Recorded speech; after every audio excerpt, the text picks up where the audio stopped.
Okay, before I go into the main content of this video, the reason why I give you guys early info and not just like the final amendment, I don't even talk about the final amendments most of the time, but it's like I just want you guys to be able to appreciate how like the whole discussion process that goes behind the scenes before they are like officially reviewed. Like for example,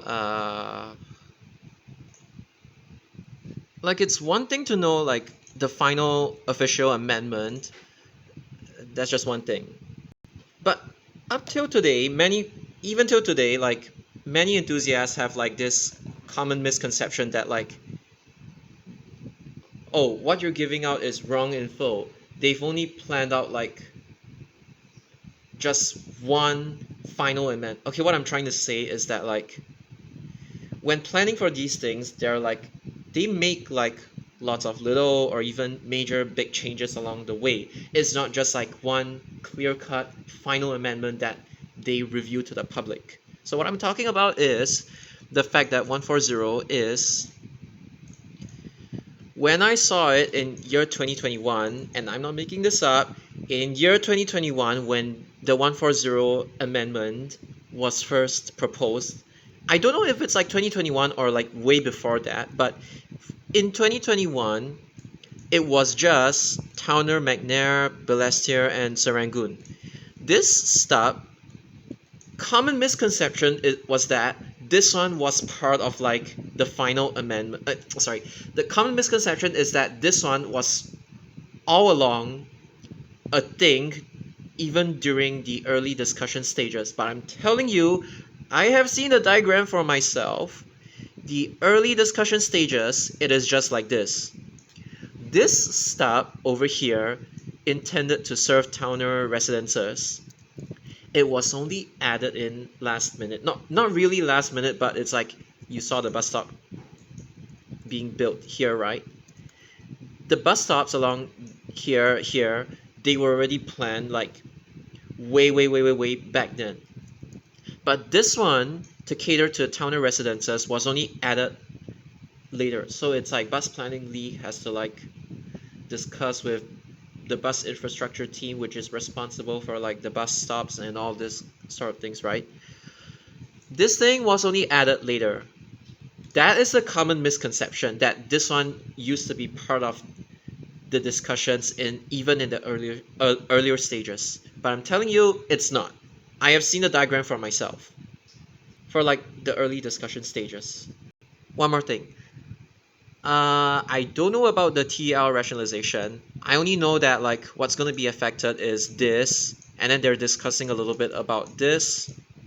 Well, this one, the one that they said that they were gonna like chop it to UNOS, right? Well, I think it got shelved. I think they gave up on like doing it, seeing as like if you do that, 966 would like lose demand, and then the fare box recovery rate it would drop. So I think that one has more or less been shelved.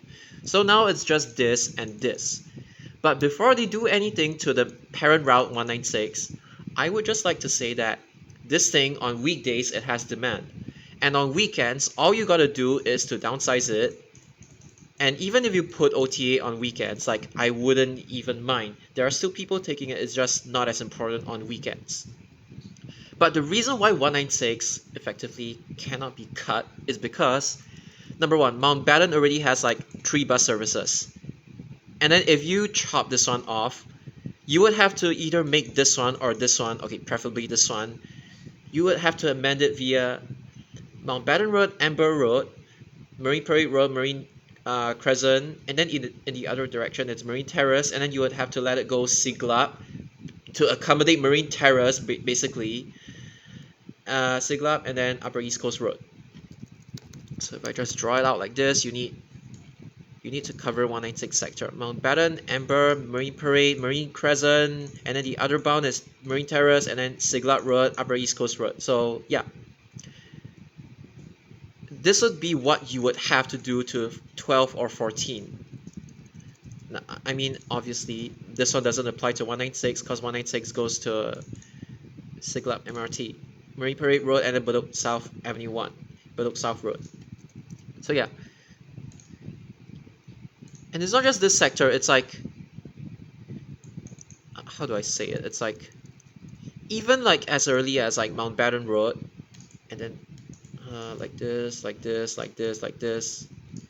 This entire sector, not every single bus stop is like covered by TEL, because TEL is like what? Tanjong Rhu, and then at Katong Park, and then Tanjong Katong. Not every single stop is served by TEL. And 196 is literally the only connection right now from Mountbatten to Parkway Parade and then inside Marine Crescent, Marine Terrace. Look, Marine Crescent and Terrace, okay, discounting both of them, they only have like 13, because both of them are short distance. 13, 16, and 196 are the only ones that take you to the outside world, so to say. This one goes to Joo Chiat, Dunman, Old Airport Road, Mountbatten, Nickel Highway. This one takes you to Still Road, East West Line, Lavender Street, Boon King, Potong Pasir, Woodley, Braddock, Bishan North, like Street 22, Marymount, Ang Mo Kio Avenue 6, Yio Chu Kang, the outside world. And then this thing takes you to the west, because this one only stops at Bukit Merah. Because of this, some people actually take 196 long distance. And not just that, Marine Crescent, Marine Terrace, the elderly population, it's not like skyrocketing high or anything, but it's like, it's significant enough. Because the flats along Marine Crescent and Terrace, they are not like, the private estates or anything. There's like quite a significant bit of like elderly population. That's the reason why 196 cannot be easily truncated. And when you do that, it's going to be very, very, very messy in the sense that you would need to get service 12 because 14 already winds. You would need to get service 12 to do this kind of nonsense. And it's just kind of irreplaceable. 196E, yeah, you can replace it. Nobody really cares if 196E doesn't exist anymore. I mean, there is an alternative, Scheme B bus service 621, which isn't doing that well, so go and take that bus, people. So yeah, Mountbatten, Parkway Parade, Marine Crescent, this is the reason why 196. Look, I don't know the fate of this bus service, but I'm just saying the best option is weekend, you downsize and OTA it. That's all. Don't cut this one. And then 966, just do the cloud bus at Marine Parade Road. That's all. So on to today's main topic, which is service tree. Because this is kind of a continuation from the previous video, like how I mentioned about service tree. It's talking about like the usefulness of service tree. There used to be a rumor, I don't know if it's still true or anything, but about like the Pongo sector and then the Pasir Ris, the Tampines sector, they're gonna split it into one route, and then the other route they're gonna boost this sector, and then they're gonna degrade this sector. But honestly, I don't think that's like the best solution. The reason why service tree is so useful, okay, I'm just going to like show you guys the entire route from memory. So Tampines Central 2's Avenue 5, there's OTH over here. And then there's Avenue 4, Street 21. And this sector used to be the old 294. So if you're wondering why is there Street 21, Avenue 2, and the other direction is like this, well, it is simply a connection from the... What the fuck? Okay. I don't know what I'm gonna say, but it's basically just a continuation from the 294 in the past. Okay, so yeah. Alright. So that is the usefulness of like the Tampines sector, because this side is unique. This one is technically unique as well. And yeah. So this thing merged with 357. I'm gonna show you 357. 357 is basically, Pasir Ris Central used to be like this. Now there's like Drive 8 that's extended like this. 357 used to be a town link that loops at Street 71, and then the other bound, it kind of loops in a similar fashion as like the present day 359's East Loop. like this, like this, like Loyang Avenue, drive 3, drive 2, like this. So yeah, they basically linked. I mean, I've talked about this so many times. They linked 294 and 357 to become one service tree. So essentially, it gives people maximum connectivity within Pasir Ris and Tampines, and then you link Pasir Ris to Punggol as well. So yeah, from Loyang Avenue, like Tampines Avenue 2, then 7, then Loyang Avenue. Obviously, this part is now cut off. Like this, you connect every single, okay, and the opposite bound goes inside Pasir Ris. The Punggol bound, it doesn't go inside Pasir Ris interchange. Now it's like this, and then now like this to Punggol. So this one is one of the cases whereby you merge two feeders to form one trunk service. Not in every case you can actually do that. Depending on context, you cannot just like merge one Woodlands feeder and a Yishun feeder like forcefully. They only did this because there is actual potential for Pasir Ris and Tampines. Like 294 alone is kind of lame. 357 alone is okay, but there is actually potential. And they picked 357 in this case is because, well, it's just not as easy to merge this or this. And 357 just so happens to, I don't know, like the route wise is just the easiest to merge. And the thing is, service tree used to not go to Punggol. It used to just loop like this, but basically. Then it got extended to Punggol. So now I'm going to show you the Punggol part.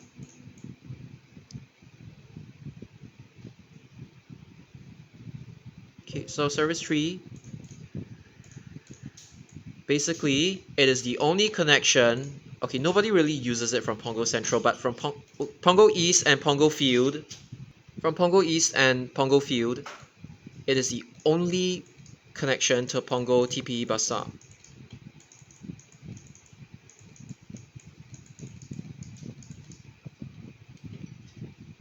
No other bus service connects inside of Punggol to outside. I mean, there's 34, but Punggol East, Punggol Field, there's only service tree.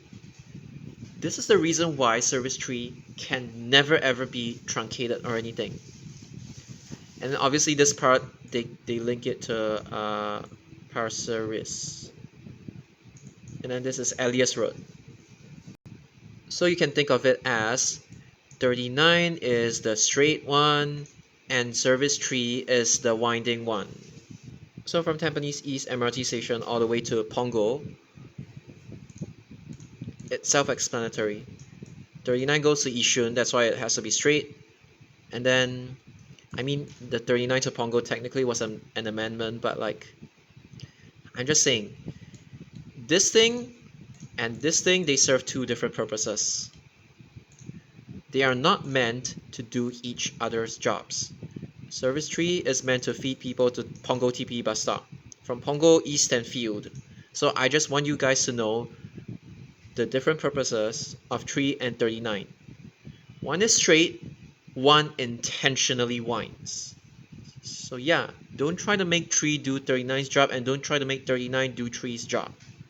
So yeah, this is the reason why in the previous video I said service trees connections are so valuable that you shouldn't, that it's like if the whole SBS and Trans Island SMRT, the whole territory thing is still, if it was still a thing even up till today, they would need to get PTC, Public Transport Council, to intervene, saying that like, hey, connectivity is more important than your territorial nonsense. So yeah, because it's like Punggol East, Punggol Field, TP bus stop, Street 71, Drive 8, Street 21, and then even all the way inside Street 21, and all. The connections are just too valuable to split service tree up. That's the reason why this thing has to be a permanent full route all the way into the future. One last thing, if they complain about this thing being windy, you could just introduce this or introduce this depending on like what time of the day it is, and yeah, that's all. Bye.